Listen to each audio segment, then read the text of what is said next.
Hi everybody, this is of course the launch week, finally, of the Mass Effect Legendary Edition. So I thought a fun thing to do for this week's episode would be to rank, officially, every single Mass Effect character. Here we go.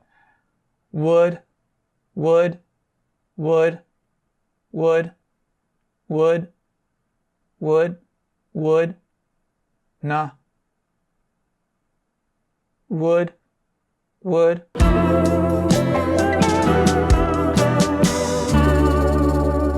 Today I learned through Twitter, via The Verge, via Bleeding Cool, that Target, the 8th largest retailer in the United States, will no longer sell Pokemon cards. Pokemon cards among other sports trading cards, but no more Pokemon cards. And I don't know if that's a big deal to you. That's kind of the point of today's episode, is this is very interesting to me. I don't know if it's interesting to you, but I will try to explain why it is interesting to me. Because Pokemon cards have been around since '99, but they've never been more popular than they are today. And it's not because of kids. Kids care about them as much as they used to. It's because of adults. It's because of money. Money has corrupted Pokemon cards. And something that I think gets lost in this conversation, and believe me, we are not the first to have this conversation. Is this a conversation? Do you talk back? What isn't brought up a lot is that Pokemon cards aren't just pictures of Pokemon on cards. They are a game. It's a trading card game. They have HP, they have moves and weaknesses, and retreat costs even. It's meant to be played. That's the context of the cards. And so there are 3 ways to have fun with Pokemon cards. Yeah, collecting, but also cracking packs, also playing the dang game. And each of these aspects is part of the game's design. And none of that's unintentional. That's all basically the way that the Pokemon Company intended it to be, though they never intended it to get to where it is today. So first let's talk about cracking packs. I'd like to talk about gambling for just a moment. Specifically the lottery. And I know you know where I'm going with this. Well, okay, buddy. Booster packs are okay, great option. But here's the thing. Here's what I think is interesting is the lottery is a game. The lottery is designed to be fun. Wikipedia says that the lottery started in China 2,000 years ago. Wikipedia is like, legend has it that the Great Wall of China was partially funded by the lottery. And I find that fascinating. Name something that people did for fun in 187 BC that they still do today. Fucking. Caitlin? Anyway, I think what's interesting about the lottery is its mechanics, is its design. Because it's not just, okay, I pay you $1, maybe I got a shot at $1 million. It is way more than that. Sure, it is how much do we charge people, what is our grand payout, and what is that ratio? But also, what are the mini payouts? What are the mini prizes? How much do we have to let someone win to string them along, to keep them interested, to keep them having fun, to keep them to keep playing the lottery? And that's the thing, is there's an algorithm. There's an absolute value. There is a numeric number that correlates to the optimal amount of money I can make by running a lottery from the most amount of people. And I find that so fascinating. And so, the Pokemon trading card game plays by similar rules.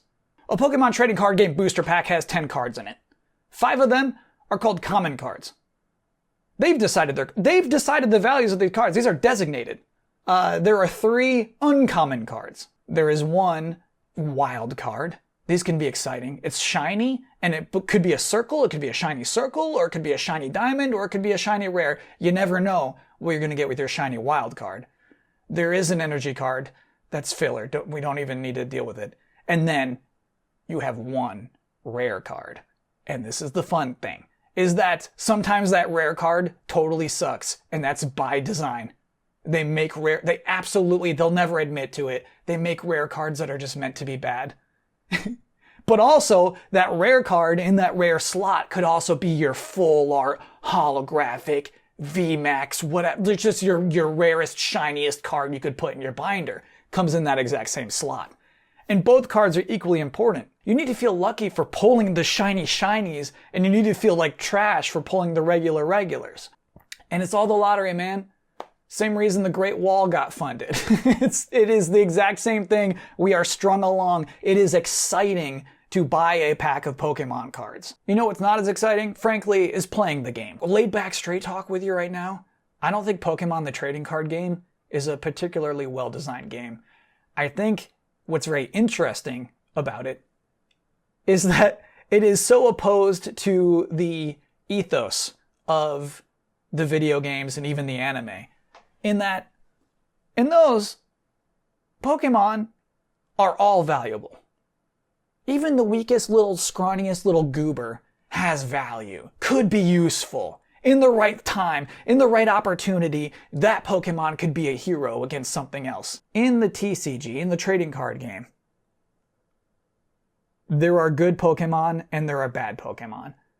And guess who the good ones are? Yeah, it's the shiny holographic full art rare cards generally.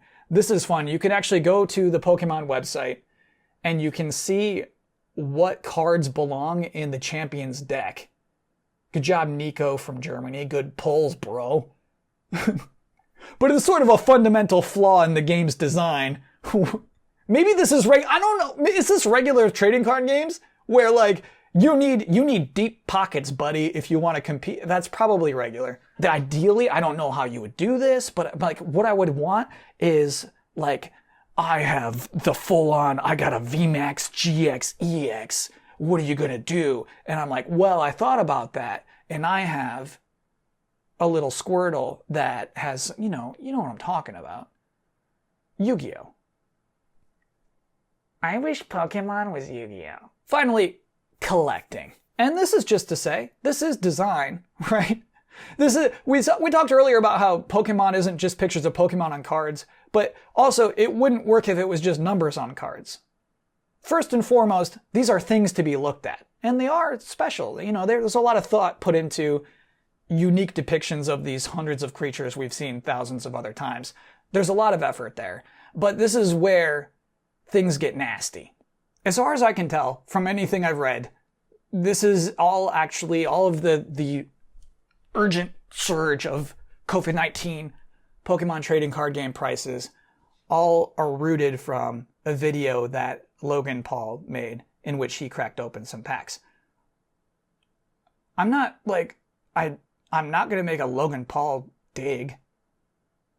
I don't know you already got me stupid to Shrek jokes. We're already here at Shrek. I'm not going to Logan Paul.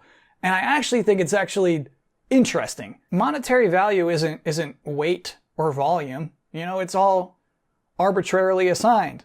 And so really, if somebody who is as exciting and famous just walks up to a thing and says, this little raincoat is worth $50,000 now, it absolutely is. It's probably worth more than that now. That's simply the rules that we live by. And so, old Pokemon cards became valuable rapidly. And the problem, my problem, Target's problem, is that it didn't just affect old Pokemon cards.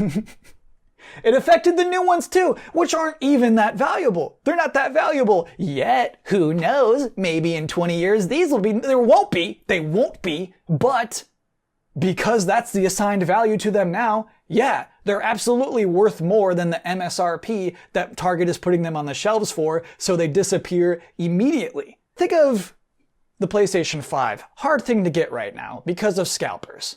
Sophisticated scalpers who are technically they're able to get those fast. The thing is, those scalpers are generally, presumably, selling the PlayStation 5s to people who want to own and play on a PlayStation 5. I'm kind of convinced that Pokemon card scalpers are just selling to other scalpers, are just selling to people who are convinced that this is a good investment. And you know what? I can't tell them they're wrong. I can't say it's a bad investment. But I don't think those cards are getting opened. Or worse, I did almost crack. I almost broke. I almost bought some booster packs from scalpers. So I was on Amazon You gotta check out these reviews. Every single pack was resealed, and after watching so many unboxing videos, I could instantly tell. Look for the peeled plastic in the middle, top and bottom, top of these picks. And that's how you know they're resealed. Absolute degeneracy. People are pre-cracking packs, gluing them up, and selling them again. This is what made me never want to touch another pack. This is funny. This guy's complaining about getting 2 regular V cards and 8 packs. Welcome to the rodeo, bro. That's a good box. I've gotten way worse. How about 0 V cards? Look, you might not, I'm realizing now, you might not know it's actually in the game called V card. This is not, don't make it the joke that you're about to try to make. The V and Caitlin! V cards. So GameSpot published an article a while ago that was very interesting. Cool perspective. It was called How Pokemon Cards Are Made. And we learned about the team who designs the Pokemon trading card game. There are 19 full-time employees whose job it is to simply test and play the Pokemon trading card game all day long. And see if everything's good. Everything's our way square. How about a little 10 HP boost, buddy? Okay, you got it, testers. This whole shortage has me thinking about that team. Has me thinking about game designers who are designing a game that most of its players can't play. No fault of their own. They are printing packs that may never be opened. That is wild to me. It's like the Wu-Tang Clan making an album and only selling it to one person, but this is not intentional. This is not art. This is just YouTube-driven chaos. And what can the Pokemon Company do? They can just print more cards. That's all they can do. They're doing everything they can, but we're continuing to give these cards value. It's weird. It's so weird. It's gotten to this point. It's so weird because me, someone who wants to tear open these packs, is actually doing the irresponsible thing. The responsible thing to do with a pack of Pokemon, you're the Joker if you're opening that pack. The responsible thing to do is to save it. It's better than a savings account now. It can't last though, right? I'm scared to say it can't last. I'm scared to say, obviously, in 1 year, I'll be able to walk into a Target and buy a box of Pokemon cards. That is what I would presume would be the truth. That this would be a second fad. But it's like NFTs. It's like I'm scared. Obviously, NFTs are stupid beyond belief. But that feels ignorant. It feels scary to say it. You don't want to be the one to call it out. It's the Emperor's New Clothes. It feels like the Emperor's New Clothes, but it's so scary. Because maybe the Emperor is wearing a very cool invisible naked robe. That's the episode for this week. No more. I don't want to even talk about the invisible naked robe anymore. I'll be back for more delayed input this time next week. Hope to see you then. Thanks for watching.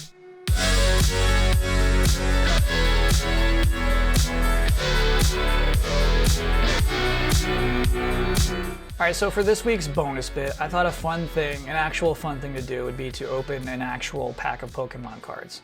So you could feel what it's like. And this is not a setup for a comedic bit. This is something I genuinely want to share with you. Maybe you will understand. Maybe you will see how absurd this is. But now this is a group education. Okay, so what I have is Pokemon Sword and Shield Darkness Ablaze. I actually just had this lying around. I don't know why I have an extra Darkness Ablaze in my apartment, but I did. Okay, so our first card is a Rowlet. Okay, I love this art. God, look at that. If you played Birdkeeper from your hand during this turn, ignore all energy in this Pokemon's attack costs. That's pretty nice because it's a 3 energy. Okay, we gotta move on though. We can't do okay. Wishy-washy. Q font. I guess it's cool that it's so positive despite there clearly being bad weather outside. I think that's kind of neat.